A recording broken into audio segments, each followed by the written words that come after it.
dan mereka siap mendukung kita, baik segi dukungan moral, bahkan finansial mereka siap mendukung. Cuma sekarang kita belum bisa mengelola itu. Kadang kita sering kan bahan ini jadi bahan laporan kadang. Kalaupun itu bentuk dukungan yang mereka suka rela dengan ikhlas. Sekarang bagaimana aset-aset yang kita miliki kita kemas supaya inilah yang kita lakukan ke depan, bagaimana ini berdampak terutama sebesar-besarnya kepada murid, karena dilihatkan semua program guru penggerak Merdeka Belajar itu adalah untuk bagaimana murid itu ke depan memiliki kemampuan karena masa yang akan datang itu kita juga belum tahu apa yang akan datang. Itu bayangan saya tentang aset buatan teknologi. Mungkin nanti yang bisa dilihat kita bisa diskusikan. Baik, jadi telah kita dengarkan paparan dari Bapak Ibu kita harapkan semua dari sekolah dari kesimpulan yang bisa kita tarik pada kesempatan ini adalah mindset lama yang biasanya kita memulai segala sesuatu biasanya kita adakan dulu, misalnya program-program ekstrakurikuler itu sudah ada, dan ketika kita ingin membangun marketing tanpa kita berbicara dia sudah berjalan sendiri. Kemudian dari siswa kita juga semakin banyak siswa secara otomatis potensinya semakin besar karena pilihan orang-orangnya juga semakin banyak. Yang terakhir orang tua sudah mendukung apapun kegiatan kita. Nah, yang paling penting bagaimana kita bisa merangkul semua stakeholder yang ada di sekolah dan di masyarakat ini sehingga terbangun kerjasama dan yang lain. Memang mengawali itu adalah hal yang paling berat, tapi begitu kita sudah berjalan, insya Allah kita bisa berlari. Mungkin seperti itu. Ada tambahan, bisa cukupkan dulu, kemudian kita nanti bisa diskusi ke kelompok yang ada guru yang ada. Baik Bapak Ibu, terima kasih. Kita cukupkan dan kita sama-sama untuk mengucapkan Allahumma wa bihamdika asyhadu an la ilaha illa anta astaghfiruka wa atubu ilaik. Sekian, assalamualaikum warahmatullahi wabarakatuh. Waalaikumsalam. Mohon maaf sebelumnya ini saya meminta waktunya Bapak Ibu guru hebat. Ini terkait dengan aksi nyata yang harus memang dilaksanakan dan tidak boleh lewat Ramadan ini, makanya saya manfaatkan waktu terakhir ini dengan sebaik-baiknya. Oke, ini terkait tentang modul 3 ya, yaitu tentang pemimpin pembelajaran dalam pengembangan sekolah. 3.2 pemimpin dalam pengelolaan sumber daya yang ada di sekolah. Tujuannya adalah bagaimana hari ini kita mampu mengidentifikasi apa sih kekuatan-kekuatan yang dimiliki di sekolah ke depannya yang bisa kita manfaatkan untuk kemajuan sekolah dan kita fokuskan untuk kemajuan anak didik kita. Lanjut dulu. Baik, hari ini pengimbasannya analisis pemetaan aset SDN 7 Batara. Kita secara kolaboratif sebagai modal menjadi kekuatan dalam pengembangan sekolah ke depan. Jadi jika dianalogikan sekolah itu sebagai sebuah ekosistem lingkungan biotek dan abiotik. Mana lingkungan yang biotek? Lanjut dulu. Yaitu ada di ekosistem sekolah kita ini yang hidup. Siapa saja yang hidup di sana? Tentu ada murid, modal utama kita, kemudian kepala sekolah, guru, staf, pengawas sekolah, orang tua, masyarakat kita, pengawas dinas, itu semua adalah unsur-unsur biotik yang hidup di dalam ekosistem sekolah kita. Berikutnya ada ekosistem abiotik yang tidak hidup. Apa itu? Misalnya contohnya ruangan ini tidak hidup dia, tetapi kita butuh kemudian sarana dan prasarana dan juga lingkungan yang ada di sekolah kita. Lanjut guru. Ini menarik sekali, kebetulan kita di SD 7 dari pemaparan Grand and Heights bilangnya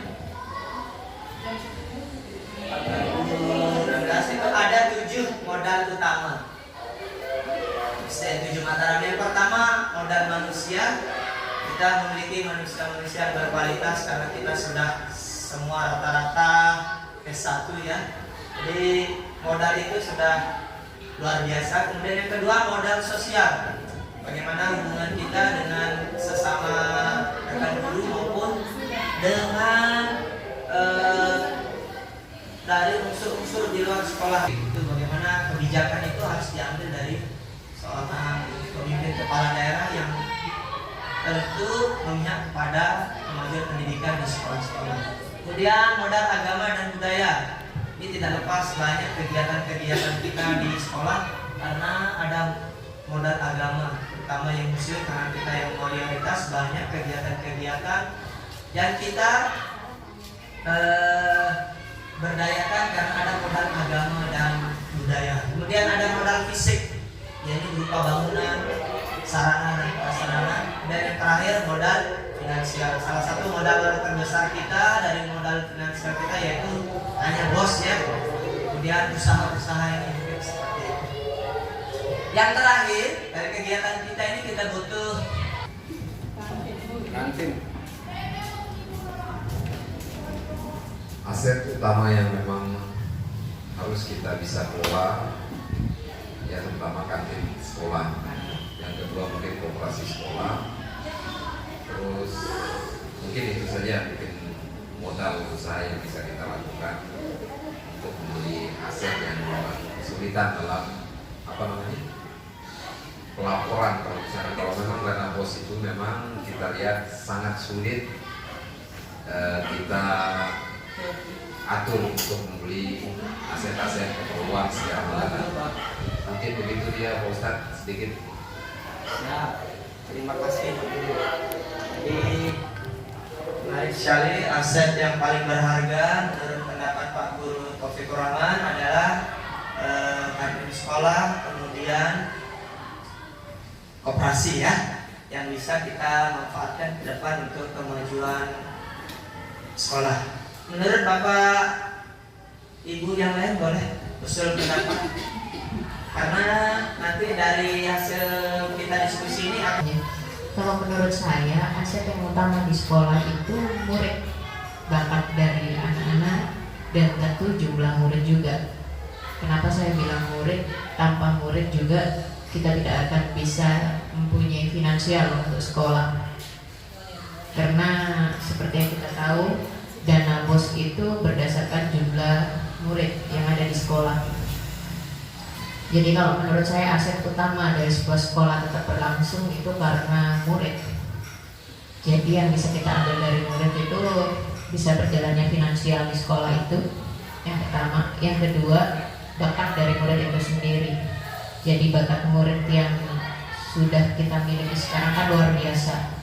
Kalau itu kita lebih olah lagi, tentu saja menjadi aset yang paling utama di sekolah. Selain menarik perhatian masyarakat luar, tentu juga dengan banyaknya yang ingin masuk ke sekolah kita juga menjadi finansial sekolah juga semakin lebih banyak, tentunya seperti itu. Terima kasih.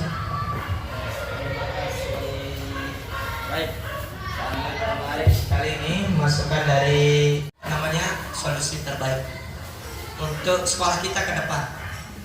Ada Bu Guru? Pak Guru yang di belakang? Sambung? Oke, baik. Kalau bisa saya sampaikan, jadi begini. Kalau dulu kebiasaan kita buat program itu kita cari kelemahan kita. Apa sih yang belum ada di sekolah? Cepat kita cari. Misalnya di sekolah ini belum ada drum band, berusaha kita adakan drum band dengan segala daya upaya supaya dia dapat berjalan drum band itu. Baru kita evaluasi. Setelah berjalan ternyata pelatihnya malas, misalnya anaknya semakin lama semakin sedikit. Itu yang kebiasaan kita lakukan. Namun pandangan seperti itu sekarang kita mau ubah. Caranya kita lihat dulu apa kekuatan kita, baru kita nyusun program. Jadi itu yang kita mau balik. Kalau dulu kita cari apa yang belum ada, sekarang kita menentukan program dari apa yang sudah ada kita miliki. Jadi seperti itu Pak Guru. Oke. Jadi tadi aset yang penting untuk finansial Opet kantin. Setuju tidak kita kantin ini aset yang paling utama di sekolah kita? Bagaimana Bapak Ibu? Salah satu setuju ya. Tapi kalau utama saya kira tidak. Bagaimana Pak Guru? Kemudian kalau koperasi sekolah? Tidak juga. Kalau siswa, bagaimana siswa? Kita sepakat ya, siswa ini adalah modal utama kita. Lebih-lebih sekolah kita memiliki hampir 700 siswa. Di 700 siswa ini memiliki aset yang besar menurut saya di Kota Mataram. Kalau kita bandingkan dengan sekolah-sekolah lain, 700 siswa itu sudah lumayan. Kemudian boleh yang tambahkan aset kita yang itu nanti kita mengerucut, kita diskusikan. Kemudian yang terakhir, menurut saya aset yang paling besar di sekolah kita ini adalah wali murid. Coba kita dengar kalau sekolah-sekolah yang agak jauh itu, wali murid itu bahkan tidak peduli dengan bagaimana anaknya di sekolah. Kalau kita di sini salah, kita koreksi, besok siap sudah ya. Orang tua itu akan protes, ribet lah begitu ya. Nah seperti itu, bagaimana kepeduliannya itu bentuk kepedulian yang kecil. Sebenarnya wali murid itu sangat mendukung kita. Contoh kemarin drum band itu untuk pengadaan seragamnya luar biasa itu, hampir 1 juta. Tapi tidak jadi masalah untuk wali murid kita.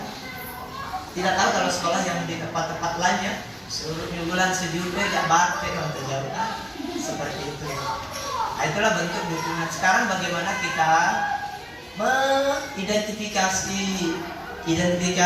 aset-aset kita ini untuk ke depan kita buat program yang bisa memanfaatkan aset ini untuk kemajuan sekolah. Jadi itu tujuan yang ingin saya bangun di mindset kita semua, Bapak Ibu guru. Dan itu kita manfaatkan di kelas-kelas kita supaya kelas kita itu bisa menjadi lebih baik ke depan. Terutama kita fokuskan untuk murid, semuanya fokus kita kepada murid. Mungkin itu saja untuk sebagai menambah wawasan. Masalahnya ini hanya sekedar ada yang duluan, ada yang belakangan, mungkin saya hanya duluan mendapat materi ini. Ke depan mungkin kita akan diskusi lebih panjang lagi tentang apa sih program yang paling kita butuhkan dari aset-aset yang kita miliki tadi. Mungkin itu saja. Kalau tidak ada, kita akhiri. Semoga ada manfaatnya. Sekian. Assalamualaikum warahmatullahi wabarakatuh. Waalaikumsalam. Tidak ada lagi ya.